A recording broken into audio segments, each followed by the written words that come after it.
নমস্কার, নিউজ ভ্যানগার্ডের পর্দায় প্রত্যেককে স্বাগত জানাচ্ছি। এই মুহূর্তে আপনাদের সাথে আমি রয়েছি অঙ্কিতা। চোখ রাখছি এই মুহূর্তের গুরুত্বপূর্ণ সংবাদের দিকে। প্রথমে নজর রাখছি রাজ্যের খবরের দিকে। বর্তমানে বিজেপি মণ্ডলের উদ্যোগে কর্মসূচির আয়োজন করা হচ্ছে। মণ্ডল প্রশিক্ষণ বর্গ চলছে।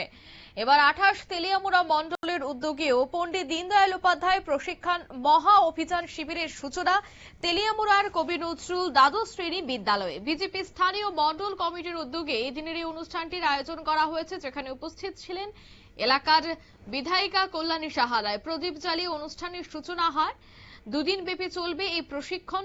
সারা দেশ এবং সমগ্র রাজ্যের সাথে তাল মিলিয়ে এদিন ত্রিপুরাতেও দেখা গেছে, ত্রিপুরার তেলিয়ামুড়াতে দেখা গেছে যে ভারতীয় জনতা পার্টি রাষ্ট্র এবং প্রদেশ কমিটির উদ্যোগে পণ্ডিত দীনদয়াল উপাধ্যায় প্রশিক্ষণ শিবিরের সূচনা হয়। এদিনের এই প্রশিক্ষণ শিবিরের উদ্বোধনের পর ত্রিপুরা বিধানসভার মুখ্য সচেতক তথা স্থানীয় বিধায়িকা কল্যাণী সাহা রায় কি বলছেন শোনাবো একবার। আজকে আমাদের ভারতীয় জনতা পার্টির রাষ্ট্রীয় কমিটির নির্দেশ অনুযায়ী দীনদয়াল উপাধ্যায় প্রশিক্ষণ মহা অভিযান আজকে তেলিয়ামুড়া মণ্ডলে অনুষ্ঠিত হচ্ছে। গোটা দেশের সাথে সমগ্র রাজ্যেও এই অনুষ্ঠান আমাদের চলছে। আজকে তেলিয়ামুড়া মণ্ডল এই মহা অভিযানে আজকে সূচনা হয়েছে।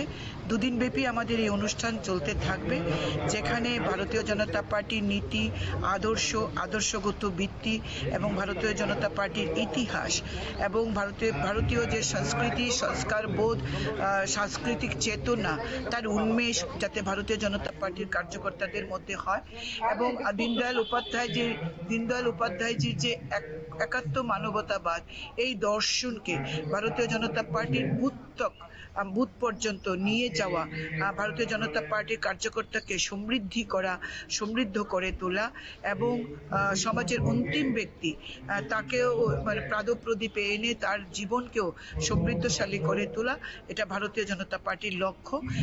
এই চিন্তা, চেতনা এবং ভারতীয় জনতা পার্টির দর্শন যাতে প্রত্যেকটি কার্যকর্তার মধ্যে তার উপলব্ধি হয়, তার জন্য এই মহা অভিযান প্রশিক্ষণ। আপনারা শুনলেন বিধায়িকার বক্তব্য। এদিন কিন্তু তিনি জানাচ্ছেন যে প্রশিক্ষণ শিবিরটি পার্টির সমস্ত কার্যকর্তাদের জন্য খুবই গুরুত্বপূর্ণ। এছাড়া এ ধরনের প্রশিক্ষণ শিবিরের মাধ্যমে কর্মীদের সাংগঠনিক দক্ষতা আরও বৃদ্ধি পাবে, আগামী দিনে দলকে শক্তিশালী করতে গুরুত্বপূর্ণ ভূমিকা পালন করবে। দুদিনব্যাপী এই শিবিরে বিভিন্ন বিষয়ভিত্তিক অধিবেশন অনুষ্ঠিত হবে বলেও তিনি জানান। নিয়ে নিচ্ছি ছোট্ট একটি বিজ্ঞাপন, বিরতির সঙ্গে থাকুন।